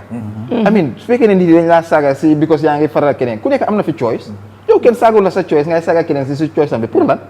di issue moo nekk fii nii dëkk bi ñëpp a ko am fii ñëpp a am ba pare ku nekk benn vote nga am da ngaa génn nga dem mu ngaa saaga ni mu dem mu vote like ku ko neex lu ko neex la moo voté this is about choice te waaye xam nga Gambien bi moo ñemewut xam nga loolu yàgg nañ koo wax Gambien loolu lañ dikkate léegi ñu ngi doog a xam ne dictatorship bi lu ko sustain mooy nit yi waaw parce que dictatorship publicly with politics tamit liñ dee try always pour emphasize ko highlight ko mooy ne politics biñ am fii dafa nekk like dafa mel ne game zero sum game waaw winner takes all da ngaa ñëw rek soo xasee ba win rek waaw man ak sumay xarit ak sumay mbokk ak sumay soxna ñeneen ñi dama leen di xañ liggéey si government bi su ñoo def business dama leen di koñee soo tax na ñu bari nag it so much te government bi dafa am so much control over it ne amin suñ la buggee koñe rek yomba na torop pour ñu stop la from even so loolu moom dafa so wax nga loolu tam ñu bari loolu lañ la ragal because société politique yi Gambia nga read nga seet si comments yi nga seet si Facebook yi ñu bari muy activiste yi muy journaliste yi ñu bari dañuy ragal politiciens yi ñu bari dañuy ragal taxawee side ne la ñoom dañ neutral waaye nit ñi yëpp xam nañ ne fii koo fi gis mu yëngu intérêt bokk na ci intérêt bokk na ci because ñuy ñëw di wax nit ñi man dëkk bi laa jiital I can tell you 95% of ñoo ñëw waxuñ dëgga kenn su ñoom jiitalu fi dikka tey luñ dee wax moo nekk political entrepreneurs am na ñoo xam ne politics lañ dee dundee comme ñi tey no maybe some people mun ngaa xool ñooñu for example Ebrima Manneh su waree join NPP you will have people yoo xam ne dañoo ne place la moo uti waaye daf koo defee business but I don't believe ne kii place la bugga wala xaalis la bugga kii mu nuroowut koo xam ne place la bugga wala xaalis la bugga but people nañ ko attaque ci loolu lañ koo lebel dañoo ne kii opportuniste la place rek la bugga man lu ma wax moo nekk ne su fekkee ne yaa ngi si public bi you are doing for the public lu important mooy sa consent and kii wax na fi dara ne ñun tey ñun dañ lay wax ne dëkki lifin leen dëkki religious people leen and wax na fi benn quotation ne I mean bugga sa réew si jaamu yàlla la bokka I mean ku nekk sa consent moo war a gën a clear that should be your high court foofu moo war a nekk sa high court wadde xam nga lu métti mooy nga bugg a góomloo nit ñi dara fekk du loolu Fatou xam nga leen gis nga yéena yi dañ dee wax ne narrative dañ dee war a compete démocratie lu dee tax moo nekk ne is a marketplace of ideas ñeneen ñi amuñ benn idea moo tax ñuy taxaw di wax yu demee boor waaye koo xam ne nit yi dañ dee déglu wax na fi silent majority yi ñoo fi bokkat ëppa people are listening political party bu political leader man mu ngi wax nii ñëpp everybody is listening people dañoo ñu xool ne kii lu moo wax ànd naag dañ dee wax ne Gambia bi amul value there are a lot of values in this country waaye lu ma wax psychologically daf la dee man gis naa ko def interview ñu pare seen interview xaw a mel ni di wengalu nekk ku nekk da ngaa try as much as possible nga contribute sa dëkk and that's what is it fii dañoo ñun ñëpp mun nañoo toog mun naa génn fii rek ma dem suma yoon lu ñëw oh Seyd Mati Jaw like I mean am boobu yaaga na fi waaye lu maa wax ne waxuma ne lii nekku fi de waaye lu maa wax ne moo nekk ne lii warta limit people ñoo xam ne dañ bëgg a liggéeyal seen dëkk ñuy liggéeyal seen dëkk because at some point ñu la saaga sax si seen boppa di nga leen mun a convince because at the end of the day nañ gis ne yow nekkuloo di ut ay place wala dara fii ku nekk am nga sa capacity go and work liggéey bi dëkk bi absolutely loolu de mooy problème bi de te politique bi tamit bu jeexee tayal ñooñu du ñu mun a am liggéey foog government toog non c'est dañuy waxante dëgg loolu dafa am nit ñoo xam ne ñoom mënuñoo liggéey ñoom politique mooy seen ñu jox la air ticket nga toog ñu jox la hôtel ñu fayal la ko nga toog ñu jox la moto nga toog ñu jox la free fuel soo dafa am nit ñu tayal ñoo xam ne ñoo teg nag seen bakken pare reyante te ñoo nekk suñ biggest problem in this society mooy problème bi because at the end of the day ñoom seen am lañ because at the end of the day seen am lañ nekk di seetuñ ndax kii nii loru na wala seetuñ loolu waaye man lu ma dee wax moo nekk ne soo gisee relationship ñaar la am nga koo xam ne mu ngi ut buga waaye tamit nit yi ñu ngi fa ñoom tamit xam nañ leen moo buga xam nañ leen moo baax si ñoom dañ ko follow it's as simple as that gis nga yéen mun nañoo wax ñu maslaha waaye yéen dañoo wax ñu wax dëgg bi ñu waxta dee xam nga lu ñu dee waxta dee wax ko benn yoon rek ñu dee tey mu jee mooy man foofu laa loolu na moo amatul ci suñu dëkk bi fii loolu na amatu fi de Banjul moom Gambie amatu fi parce que fu mu ne yaa ngi ragal su ma waxee su Ousseynou Dabo winee nag su ma waxee su Baro winee nag su ma waxee su Doy winee nag loolu nekkul si loxo benn doomi aadama sa bakket nekkul si benn doomi aadama loolu la nit yi war a xam sa yow Gambien nga gis Gambien nga liggéeyal Gambia na nekk sa diggante ak sa man de loolu laa dee wax te ku fi win poussé wuñ place dañoo toog liggéey suñ liggéey ngir fii kenn ëppale wuñu fi loolu rek la léegi kon xam naa fu mu nekk nii programme bi sori na dem nañ ba after 9 fu mu nekk nii ten mu ngay ñëw jot si léegi suñ waxee élection bi ñëw ñu bari tam dañ dee wax ne 2 horse race la ñu ne élection bi dem na ñëw na diggante UDP ak NPP lay nekk suñ waxee loolu dama dee laaj fa gars yi foo leen teg yeneen parti yi waaye ndax yow tam gom nga loolu ne election bi is going to be between NPP and UDP. dafa dépend ñi des. other parties naka lañ campagne because seriously politics bi si analysis yi ñu def ak yi ñu jot a dégg mooy ne between NPP ak UDP te li tax ñu ne NPP ak UDP mooy ne. because UDP yàgg na fi. am nañ solid structure am nañ very good base then NPP tamit am na advantage yi incumbency am na structures everywhere te fu mu bugg a àgg war na faa àgg waaye di majority nekkuñ soo putee NPP ak UDP together foog naa ne ñi nga xam ne ñu ngi noppi dee still the majority ñi nga xam ne ñi nga xam ne daanaka doo leen dégg undecided waaw still the majority parce que soo seetee élection si nga seetee last election 2016 coalition bi ak foog naa coalition bi amoon na 228,000 waaw Yaya Jammeh amoon na 208 then Mama Kandeh am na 89 or 90,000 about 340,000 dafa mel ni sànni ñu carte kon ñooñu kuñ faraleloon comme suñ faraleloon benn nit rek kooku moo doon win so it seems like ñooñu I mean kenn satisfied leen kenn doyut leen te soo demee previous elections itam da ngaa gis the same trend am na majority yoo xam ne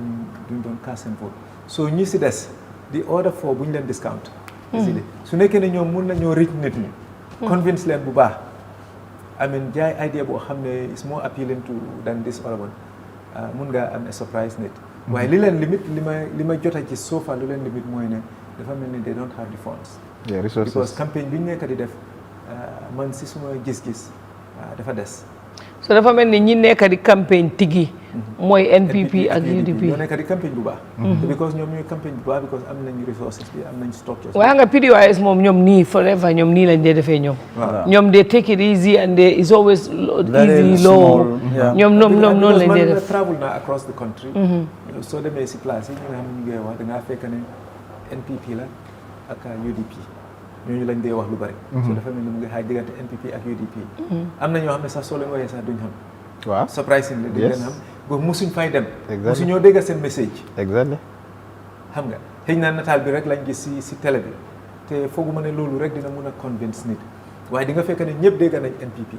ñëpp dégg nañ UDP xëy na dañ leen doyut rek waaye dégg nañ leen so te loolu moom is a plus because silent majority boobu am na ñoo xam ne ñu ngi si gox bi ak si kaw am na ñoo xam ne xam nga seen campagne dama foog ne dañ ko bëgg a def Greater Banjul area rek you know nga commencé Banjul dem ba boori Brikama foofu lañ target parce que dañ gis ne numbers yaa ngi fa so waaye di silent majority yi suñ satisfied I mean is between the two then waaye su nekkee ne ñoom de active te gis nañ ku leen doy you can have a surprise and who knows balaa affaire bi di jot balaa on the 20 waaye man nag surprise moom yoo xam ne dinañ join and that can tip the scale si advantage man na surprise nag c'est dëgg I don't see that happening waaw man léegi because xam nga like léegi mostly ñu fa nekk is mostly political parties soo ko xoolee ak benn independent because dama xam ne loolu dina nekk toog bu sori de loolu dina nekk toog bu sori de waaye xam nga tamit yéen soo nekkee si yoon soo waree eega wala waraloo eega dañ ko gis exactly waaw so yéen foofu la dee nekk waaye comme lu mu wax man lu mu analyse man I feel ne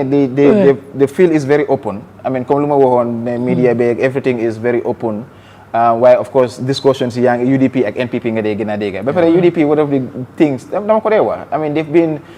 like they have a very aggressive approach in terms of their campaign, which is really good. ñu ngi dem ñu ngi génn yéen soo demee si lifini sax doo leen mën a xam ndax NPP ñoo nekk incumbent lu ñu dee wax incumbent advantage ak yooyu noonu because you are seeing that they are there. non comme nu ma wax rek moo nekk ne whether nit yi doy na leen doy leen foofu at the end of the day choice bi foofu la moo nekk. but ne du nekk ne this time maa ngi gis campaign bi because of the more time ñeneen ñaa ngi def door to door almost every party ñu ngi look at different methods ak different approaches boo xam ne moom la ñoo mën a ente nit yi because nit yi ñeneen and loolu rek mun naa get close so people vote for different reasons and party bi moo war a xam naka la moo reach all these different people man nu ma xelaatee ak keneen moo xelaatee du nekk benn waaye xam nga man li ma di jaaxal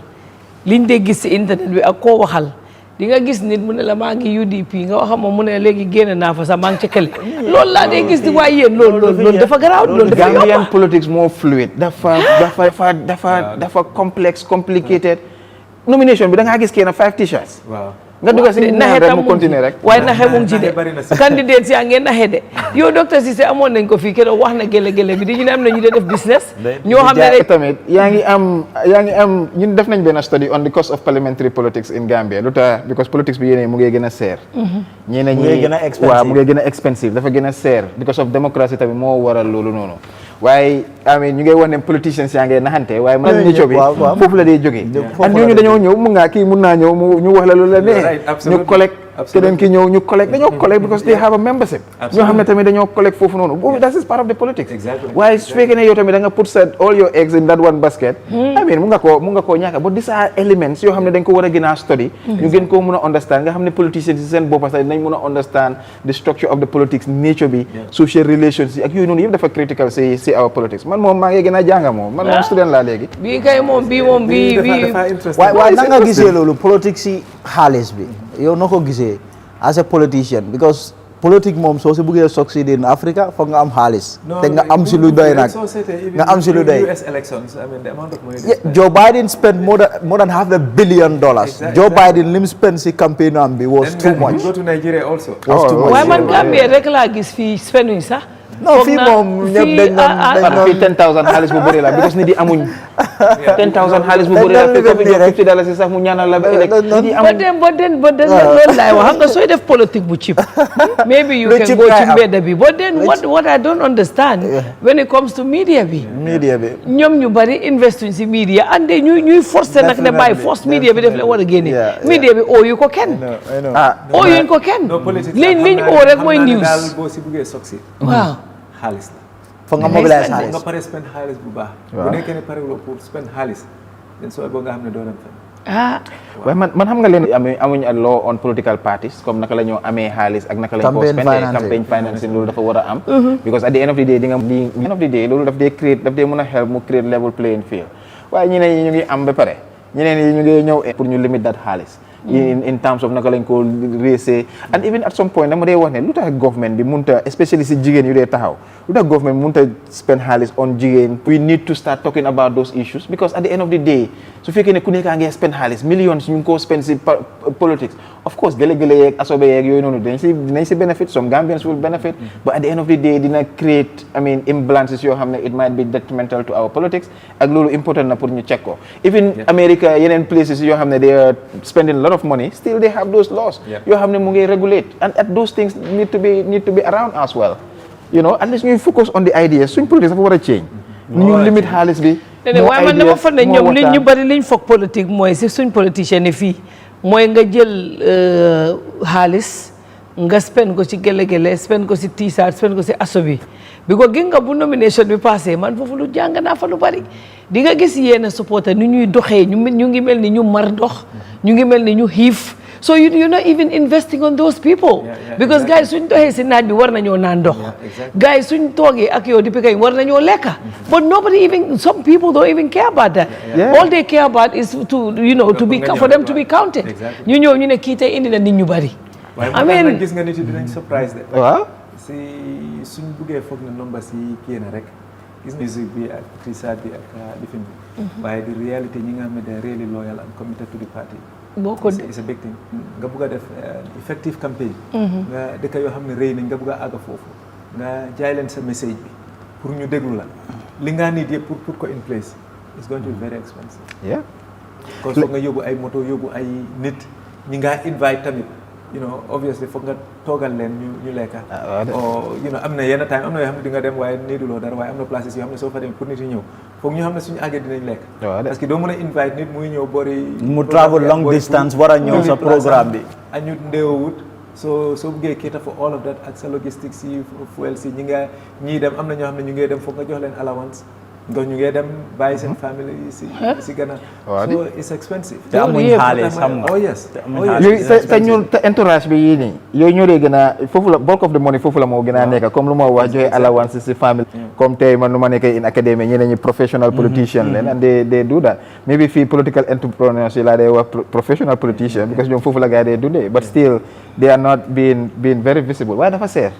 dafa it's expensive. I mean yeah soo ko xoolee it's expensive yeah but tamit dama dee wax ne tamit Mumbai bi ak yooyu noonu tamit di nga ko si mën a génnee léegi because léegi dafa bokk si suñ politics bi ba nga xam ne I mean ñu bëri a whole generation noonu lañ gisee politics and li mu wax is very yeah a whole generation noonu lañ ko gisee in the prior regime bi fa nekkoon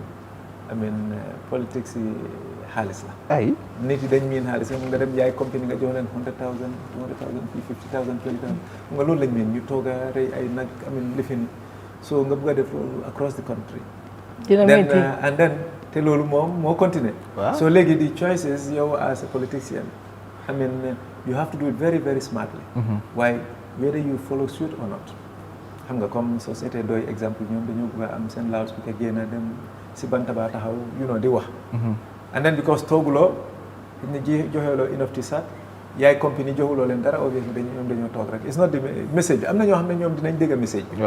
ñoom message bi lañ soxla comme soo ñëwee fii ñi nga xam ne jàng nañ eew nañ xam ne ñoom they care more about the message ñeneen ñi nag ñoom dañoo ñëw xam nga ne leen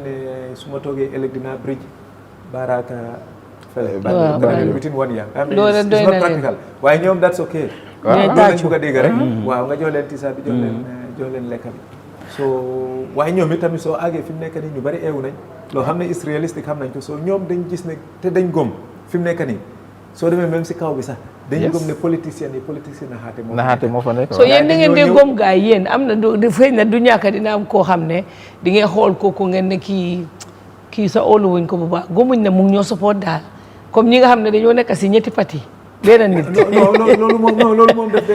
dee am xam nga waaye gis nga nit ñi fi mu nekk nii li ma lay wax nit yi ew nañ so much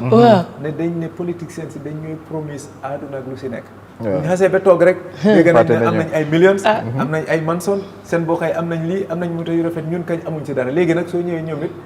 day liggéey dañoo naan léegi time raba la da ngaa ñëw ñu liggéey la am soo yow li ñooy am yow nga jógee foofu keneen ñëw kooku ñu liggéey ko soo dañoo am na ñoo xam ne sax nañ am ñaar ñetti tisaat ku génn rek ñu daw rek jël tisaat boobu rek génn ak kooku am liñ see am suñ ko amul rek ñoom bàyyi nañ loolu dañ sonal seen bopp pour yow loolu nag bari na waaye benn tey am na si ñoo xam ne ñoom dañ genuine am dañoo gis ne ida xam nga dañooy bugg a nit yi for various reasons am na ñoo xam ne dañ la bugg a because na ñoo jógee benn gox am na ñoo xam ne because relations la famille dañ am na ñoo xam ne ñoom xam nga sa idea bi tamit ñor na leen soo foog rek électorat bi ñu gom ñu am trust si yow ne at least nga wax lu si bari di nga ko si def waaye seriously ñu bari dañ yaakaar ne politiciens yi dañoo naxaate rek because ñun sax suñu demee bi ñu commencé first time dañu wax ne politiciens yëpp naxaate rek la dañuy wax ne yéen yëpp benn ngeen parce que nga dëgg nag 2016 nag dañuy waxante dëgg rek xam nga Gambien bi tamit we are not honest to each other most of the time waaye 2016 dafi wane lu bari de dañ si jàngal lu bari waaw 2016 daal jàngal 2016 dafa jàngal nit yi so loolu moo tax ku nekk da nga war a ibbi sa bot nga xool fan ngay teg sa tànk ba pare tamit bul yaakaar lu rëy parce que gis naa ne ñu bari ñoom teg ñu ngi teg seen bakkan pour ministériel position pour ñu ne seet a gënoon a xeex xam nga loolu tam nit def ko war a oytu loolu moo tax social media bi léegi-léeg nga gis ci koo xam ne mu pare saaga ndey yoo xam ne parce que ku gën a laawut moom dafa foog ne su affaire bi paree dinañ ne kii nañ ko jox foreign affairs parce que moo gën a xeex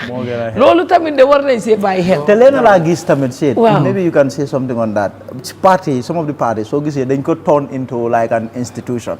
boo xam ne yow ku nekka rôle bi nga am si party bi dañ laa fay I have also seen that comme dañ la dee creatal monthly salary da ngaa am salary si party loolu laa wax moo tax man I have the experience there is a party that wanted to hire me they made a salary they wanted to me to command them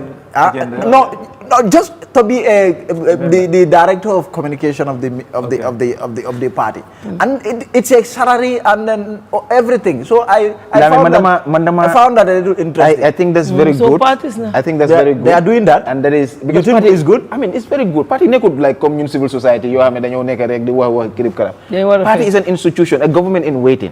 Parties yi dañu war a xam naka la ñu amee xaalis dañu war a mun a mobilize resources and when they mobilize su fekkee ne yaa ngi mobilize resources you must have workers people ñoo xam ne they are working and parties yi ñu ngay fay dañoo fay ñooñu noonu in many places like there are professional people ñoo xam ne they are being paid by the party ñooñu they are party workers waaye ñun suñ politics bi léegi dañ ko jëlee comme like volunteer few people hardly nit yi dañoo lekk si I was thinking voluntary la war a nekk. yow tamit like I'm not sure about nga ubbi bureau waaw nga ubbi bureau ñu war a nekk si bureau bi yes obviously am na koo xam ne dafa nekk di represent parti bi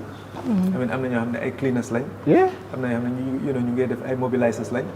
obviously soo buggee ñu dedicate to the party nekk foofu all the time obviously they have to make a living su ne loolu I know ne dañ dee mën a def PR contracts outside outside why to still to be kind of like a position fii la rek fii la moo tax ma ne la fii nit yi ñoo dee lekk ci parti dañ dee mën a fay man dama feel ne is voluntary party executive am na ñuy volunteer loolu dafa am waaye am na certain responsibilities ñoom soo leen buggee téye rek foog nga fay leen comme bokk na si li ma wax rek soo amee bureau ñi faa nekk di handle bureau bi obviously foog nga leen amen loolu moom du mun a ñàkk because ñooñu dañoo maintain parti bi te dafa mel ne dafa nekk seen full time liggéey waaye ñi nga xam ne nag xëy na once a month wala every now and then la ñoo ñëw rek appear rek maybe an hour ñu dem def seen normal work ñu moom mën nañu exactly kon naa léegi ñu ngi am about 10 minutes pour ñu ñëw jeexal programme bi xam naa ne am nañ few interruptions si network bi and I see people complaining ñu ne xëy na dañ war a change venue I think ne guy yi la tam xam nga fi bari na guy fuñ toog nii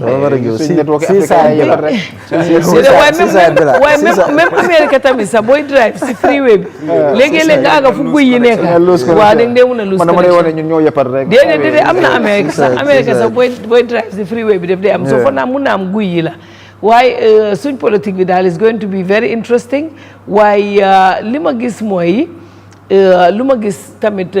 ci lu bari mooy ñu bari tamit dañ bëgg a def politique te bëgg ñoo invest xam nga loolu tamit I mean we have to nit ki looy def waaye xam nga leer tamit moo fa nekk most of the parties si dëkk bi they are not structured in terms of naka la ñoo amee xaalis benn nit rek a dee jaaba parti so foog naa loolu moo nekk di sonal parti yi si looy dugga benn nit rek moo dee jël xaalis si looy dugga da nga war a seet ñun biñ doon door Fatu Network internet la nekkoon social media nga dugga Facebook nga post nga waaye biñ paree ne dañ koo def comme télé ñun kay foog ma ne am na lu télé yi am luñ amut xëj na luñ amut rek mooy xëj na satellite xaw ma waaw loolu rek la waaye foo ñu dugal tey ñu dem live ñu broadcast soo nit ki looy duga tamit da ngay pare nga calculer ko nga invest because lu ko mooy da ngay mer rek moo tax ma ne du mun a doo dem yu wax yet pour tey nga fee nekk wala in the long run waaw parce que su fekkee ne da nga bëgg a da nga am an idea an idea da nga war a liggéey si sa idea boobu noonu nga isi nit yi foofu noonu waaye su fekkee ne da nga ko def tey rek I mean da ngaa ñëw raba rek but because the problem in this country moo nekk parti yi ñooy jox nit yi waaye nit yi duñ jox parti nit dafa war a dem nga ne bugga nga parti bi nga jël sa xaalis nga dugal ko sa parti di contribute di wax nga ne loolu nag kenn ñemewu ko même businessman yi nga xam ne Gambie fii ñëpp sa fence ba lañ toog suñ dawee déglu rek suñ dawee ñu jox Pape Fele ñu daw ñu jox UDP dañuy jox ñëpp su ko defee ñu ne ku win rek loolu nag moo nekk di gis nga démocratie su ñëwee waaye tamit leneen lañu war a xam loi bi nanguwut comme business yi di dugal xaalis comme nga business ngay dugal xaalis si politique citizens yi ñoo war a jël responsabilité daat waaye nekk fii nii di lekk si parti yi rek parti yi joxuloo dara at the end of the day gaa ngay joxe waaye ñu bari si ron lañ dee joxee dégg naa waaw parce que dañoo ragal xam nga fii Afrique ba tey mii nanguñ loolu soo demee yóbbu fee na su keneen ki winee bu ñëwee xam nga ñoom daf dee bari ñu dee xeex war na fi dara ne nit ñi dañ war a ñeme ñeneen parti yoo xam ne dañ bëgg a isi changes dañ war a ñeme luñ seen décision luñ koo jële amin public la nit yaa ngi fi bëri nañ fi so ku nekk sa décision mun nga koo lifee amuñ si ragal waaye nañ wax ne business si ñoo xam ne dañ ñëw dugal xaalis si politique bi am na ñoo xam ne waruñu see dugal xaalis business warut a sponsor politics te loolu dañ ko war a discourage ak foreigners di isi xaalis boo xam ne nekku fe politique si politique yi Gambia la nañ leen jël suñ politique bi ñu moomale ko suñ boppa ñu xam ne suñ diggante la ñu bari xamuñ na ni ñuy raise funds tamit sax pour parti ñu bari ñu ne loolu mooy musique rek la ñoo def musique show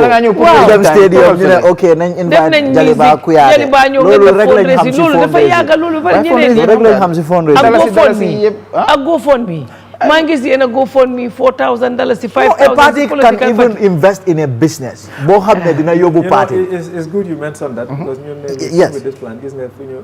ubbi bureau. bureau bi dafa am business next to the bureau. yes nga xam ne business boobu dina sustain the bureau. dina sustain the party. ba pare dinañ raise enough funds pour nga xam ne pour other elections. yes yes because you know lu tax duñ mën a def business and make money. yes boo xam ne parti bi moo ko moom. loolu is a big problem war nañoo ñeme pour dugg si business bi. loolu lañ doon wax ne gis nga government dafa war a empower business people. ñun loolu is part of our plan yow let's say yow nga bëgg a def sa programme bi nga bëgg a set up this Fatu network. you have the ideas. you have all the ideas. what you are lacking mooy equipments ak funds. lu tax yow government mënul laa jox $10 million $20 million ñu empower la. nga set up create a very decent living. outlet network. nga employ so many Gambians noonu la dëkkay di create employment. simple waaye you know if that doesn't happen you know what's going to happen. da ngaa daw to the bank. nga dem to the bank nga ne da nga bëgg a set up lii nii. ñu laaj la sa collateral ak you know things yoo xam ne pour nga put ko together sa you know. loolu laa dégg take forever pour nga am ko. ak high interest ñëw laaj la interest. ay 15% 18% 20% 20 something percent. now yow am nga di idea léegi you know what's going to happen. somebody in India or China or Europe dina dem foofu rek gars yi jox ko $1 million or $500,000 at a rate of 3% empower Gambians yi nañ leen empower so that they can compete waaye gis nga suñ defut loolu business yi Gambian business yi si dañoo dee. because ñu compete ak ñu xool ba élection bii nii jeex bi ko man gëm naa ne élection bii su ñëwee ba mu dem ku si munti win man foog naa ne gëm naa ne dinañ gis change. non nit ñi duñ toog seetaan nit ñi dinañ continuer pour. gis nga changes boobu ñun wax nañ ko plain. in fact yoon bi sax wax naa leen ne it's crazy ñun 56 years am nañ independence mënuñoo defar yoon tali. suuf nga soxla mu ngi fi du jeex xeer du jeex ndox mu ngi fi du jeex xale yi nga xam ne am nañ kàttan ñu ngi fi duñ jeex nga jënd ciment indi road indi sa equipments bagage yi Gambia moom ko wala area council ñu defar suñu own yoon waaye dinañ outsource yoon jox ko somebody outside mu ñëw su nekkee yoon boo xam ne 200 million la war a nekk mu def ko 400 million su waree nekk 500 million mu def ko 800 million Gambia ni liñ see am lu tuuti la du indi machine yu correct ñun duñ mës a mën a defar yoon. xam nga problème bi mooy dañ dee inherit. xam nga loo mel comme lii moo fi nekk. waaw lii rek nii la. waaw xam nga loolu is a lazy way of doing things. waaye the other thing is. yes instead nga empower ko pour nga jox Gambian bi jox ko 300 million 200 million jënd equipments. lebal ko moom mun na liggéey mu nekk fii nii ñu defar yoon bi Gambia di leen contract ñu defar yoon. the easiest thing mooy ne yoon bi ñoo defar 500 million mu def ko 700 million excess 200 million bu si tegu nag moom boobu xam nañ fi moo duggee. so loolu continuer loolu moo gën a yomba. dañ ñu build suñ nit yi seen capacité. moo tax société business yi si fii dafaa jafe pour Gambien si compete because koo xam ne mënut a raise 200,000 500,000. mu bugg a def business. keneen kaa ngee ñëw from outside with very low loans boo xam ne interest bi is very very low. kooku ñëw jël you know kooku dafaa ñëw rek nga nekk di liggéey rek so moo tax ñun liggéeykat lañ mënuñoo am. industries te soo ko xoolee tamit tey suñ tool si. man I am very concerned with the farmers in particular. parce que tey yéen a dëkk sax keroog maa ngi doon seetaat Gambia participate ñu ngi defar benn video in Kafuta. we need to talk about those issues because at the end of the day is our people ñoo xam ne ñun suñ boppa ñoo see sonal. like ñu jël suñu laan yi jox ko private business ñoo xam ne dañoo ñëw bay seen loolu di import ñun mënuñoo dundal suñu bopp. te loolu rees naa ko wax nga dem fii rek foofu ñu ngi defar potato ñu ngi defar onions ñun Gambie ni fii ñu ngi am suñu laan. mënuñoo dundal suñu bopp gis nga loolu mënuñ koo defar léegi lii xew comme li may wax rek da nga gis koo xam ne ñëw na jël na loon $1 million $2 million ñëw indi ko fii jënde ay matériel ay lifin ñëw jël Gambien laan 1 kilomètre by 1 kilomètre mu jël ay Gambien ñu ngi def liggéey doole mu indi ay machineries yi muy make profit millions in a year Gambien ni seen own dëkk mënuñ faa am dara mënuñ faa nekk dara soo dafa mel ni ñun suñ nit ñi ñu ngee nelaw ba pare ñeme ñun gis nga pour changes bi am foog mu nekk government boo xam ne dafa radical dafa ñeme. am na changes yoo xam ne. te dara du si génn nag parce que suñu alal la. waaw loolu moo tax ma wax leen ne xëj na from January man de gëm naa ne from January whoever ku win xanaa kay kooku nag. par waaye gis nga mbir mi dafa laaj am fit dëgg de. dafa am li fi di. because. foog nga am fit de doo xool si bëti kenn. gis nga am na cartel boo xam ne dañ contrôle suñu système. waaw te nga pare pour nga xeex leen. ñun biñ commencé di joxe message am na yoo xam ne dañ ko doon wax am na ku ma wax mu ne ma bàyyi yaa ngi bàyyi xel John Magufuli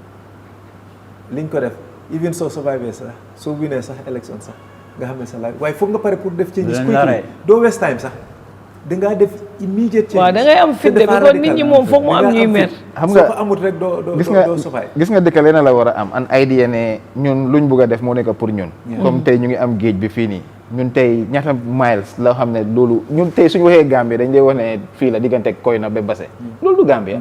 géej bi ñaata 100 miles géej bi suñu alal la what are we doing with it you know sometimes politics bi dafa war a wax about the economy nit yi seen dunda seen coono ñu seet naka lañ koo génnee loolu la politics bi war a def moo tax at some point we need to take that ñun tey suñu adressé wu tey man maa ngi si university maa ngi tij yéen every day dama day wax suma students yi ma ne leen man léegi my biggest worry is mu nekk soo leen génnee fii what kind of job you have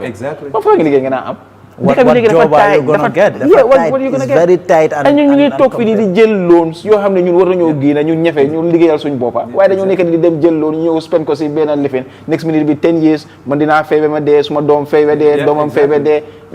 ñun lu xanaa coono rek lañ bëgga ñun suñu dëkk bi xanaa coono rek lañ bëgga and things yoo xam ne mun nañ koo def easily tàngoor man nekkuma di look for position so mun naa wax soo fi nekkee li nga wax xam nga ne laan fu mu nekk nii léegi ñu ngi wax in fact not the greater Banjul area waaye sooy génn am na ñu ngay xam ne ñu ngay jënd te nekkuñ Gambien ñu ngay jënd ay laan 1 kilometre 500 by 500 400 by 100 waaye you know what is happening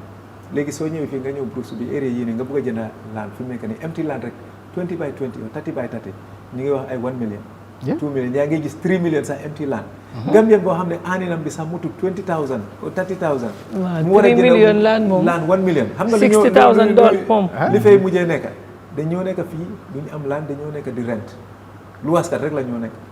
am land moom ku ko am léegi soo yeboo nga xam ne the most precious thing so bu ne radical changes amut rek there is going to be a big problem. man daal loolu laa moo tax loolu laa nekk di wax man loolu laa gom gis nga dëkka doo mën a nekk dëkka fee contrôle sa économie waxuñu ne dañoo daxal ñeneen yi pour gos ñu dañ bëgg a def business ak ñeneen waaye luñ moom tamit nañ ko seet naka lañ koo doxalee and government loolu moo tax ma ne la whoever ku munti win foog mu def radical change yoo xam ne moom yow doo seet si bëti kenn bi ko problème bi fii mooy da nga war a liggéey problème bi mooy ku nekk jege na ku nekk bokk na ku nekk friends lañ so loolu is always a problem yow boo seetee seet mu ngi si système bi mënul liggéey doo ko mën a daaxa sax dinañ la ne bàyyi ko ko war a mën a génne nag génne ko nga dem seetalaat ko leneen nga defaraat léegi ku nekk war a dundal ku nekk war a dundal génne ko nga seetal ko leneen ñu seet waaye nga seetal ko leneen ñun tey suñ foreign policy bi sax yow man yéene du ma dee mën a understand what is our foreign policy I think these are issues yoo xam ne what is our relationship with the rest of the world what is our relationship because yéene dañ dee toog rek di dem di ñaan rek man lu ma bañee loolu ñun dëkk bi toog ñun 2 million people ñu toog fii di ñaan rek saa yu nekk gis wan donné nañu dis wan donné nañu ñu ngi am géej bii nii yëpp ñu ngi am river Gambia navigable lu tax Gambia ñu xaaj ko nii xam nga seet last week loolu laa doon wax si programme bi li ma doon wax mooy the way that the system in Africa is set up is not only fii Gambia sax Africa noonu la set up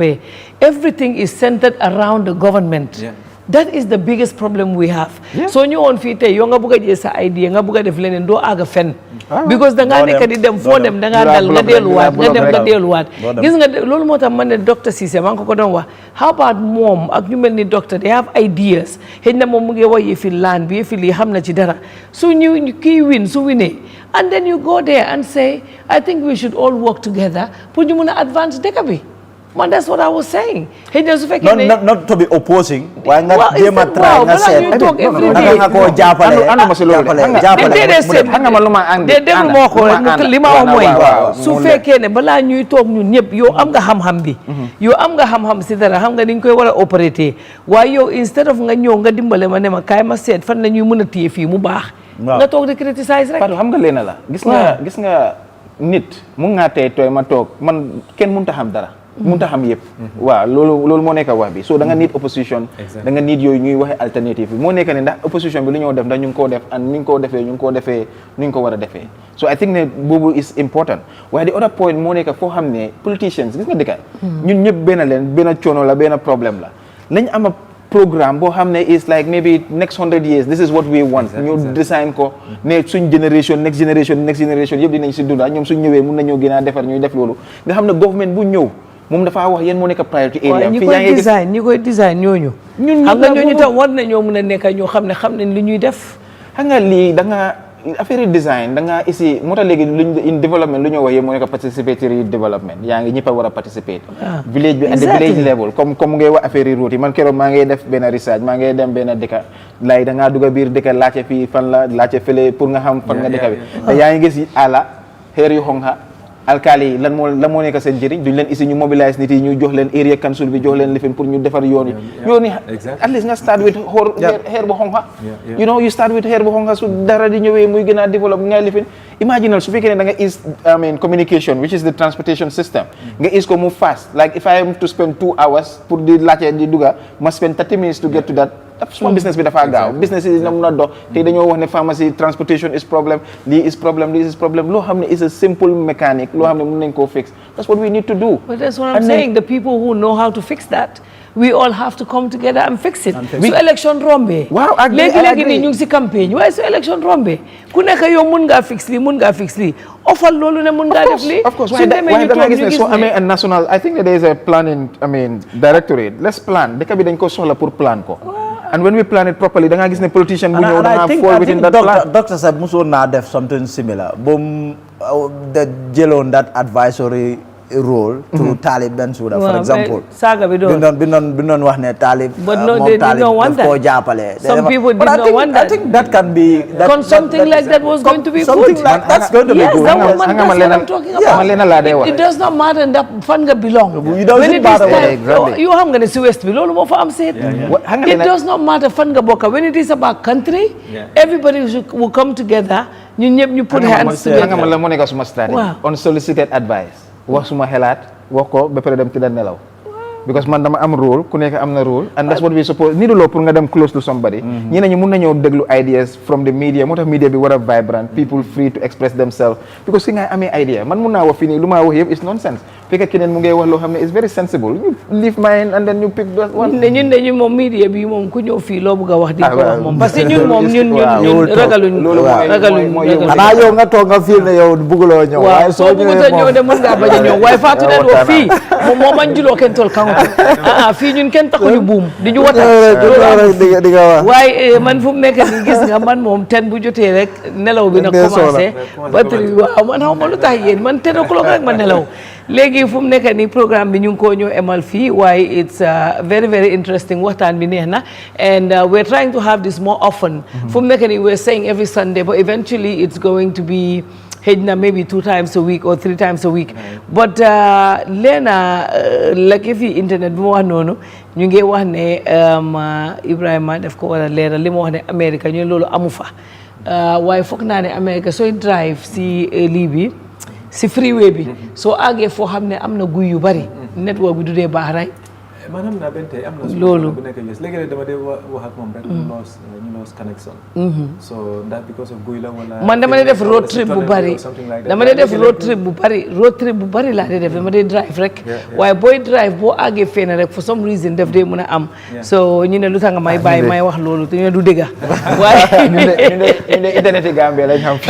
waaw waaye fële tamit is the same internet problème la de network la tamit all over fu nekk la nag problème la fu nekk problème la waaye ñu ngi always try di seet naka lañ koy mën a defee suñ saa yu ñu correcté rek dina ñëwee noonu waaye ñu ni tamit lii gën a luñu internet bi du ñëw muy dog di dem ak ñëw bu ko def ñu bari def leen they feel frustrated and man sax di same su may seetaan anything bu defee noonu rek dama dee switch off ma dem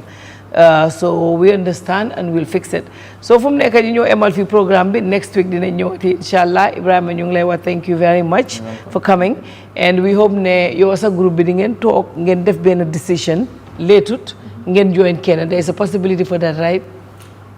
ndax at this time I cannot discount that why I have to say biñ decided dañ foogoon ne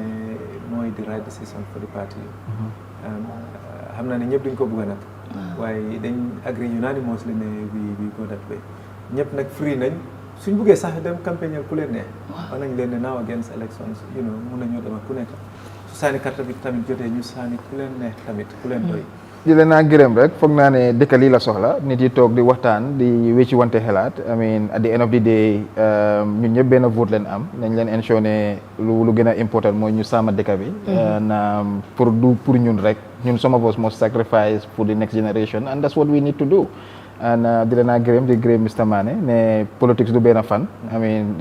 and it seems like ne am nañ ideas yoo xam ne they want to continue and they need to just do it and jaamu yàlla la bokk and we have to do that. Okay, Lamine. so loolu la rek ngeen mande ñeex na Mr Manneh ni mu ñëwee ci show bi so comme Fatou mu ko waxee rek lii waxtaan na rek every Sunday ñu jéem a seet kenn koo xam ne taxawaayam rafet na trop ci dëkk bi ici la fii ñu waxtaan so that was it from me man la seen xarit Lamine Ndiaye. Seen xarit I'm not sure you xarit kenn. but suma xarit leen. yow kay ñëpp suma xarit leen macha allah.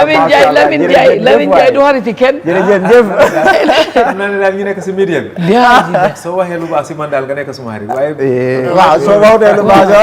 lu gën daal bu nekk xariti kenn nekkal sa. déedéet waaye Lamine Ndiaye moom du xariti kenn. waaye Lamine Ndiaye mu ne dafa neutral. gars yi ñu ne by force. ñu ne by force neutral. waaw fa nga lii waaye ñu ne neutral lu de loolu dafa gars yi ñu ne neutral lu de. ñu ne NPP laa nekk di campagne daal pour ñu win. waaye nag yéen moom seen parti bi mosuma gis yéen ngeen wax benn journaliste dara ñi mosu ñoo sonal kenn yéen nag dëgg bu ngeen ñëwee 2026 non yéen amu leen morom waaye yow ñii dañ baax ñii seen parti bi part of our policy sax ne pour kenn du xas kenn wala saaga kenn ku oh macha Allah bokkuloo si parti bi waaye but I'll not be surprised ñoom tam ñu ñëw mere ma at some point along the way non ñii seen politique dafa set dañ la war a mere tamit at the end of the day nañ mer rek ñu waaye loolu moo baax nag lii soo bëgg see def sa liggéey bu pare Essa Fall léegi ak gaaya bi kam bi they are not happy with me and at first man maay seen daal yi yow moom at first UDP mere nañ la Essa Fall tam ñëw na GDC MC Thiam mere na ma waaye moom ab sa moom dañ dee mën a waaye NUP nag non ñooñu suma xarit leen. waaw NUP ñoom tamit nice suma xarit leen very nice NPP nag. very nice NPP oh no they are my friends ñoom tamit they are my friends. moo tax gars yi ne foofu nga nekk man moom tamit den fu nekk ñu waxal ma waaye ñun tamit na nit lañ te am nañ suñ voters card te ñu ni tamit am na ku ñuy votal waaye nag ñoom man de kuy fitna du ma la votal loolu de moom ñu wax ko mu leer kon ku bëgg a suma vote da nga bàyyi fitna ngir fitna moom man du ma votal fitna day dawloo nit waaw fitna dafay dawloo nit moom kon léegi ñu emal fii programme di leen wax yéen ñëpp jërëjëf ba next week inshallah thank you all very much and have a good evening.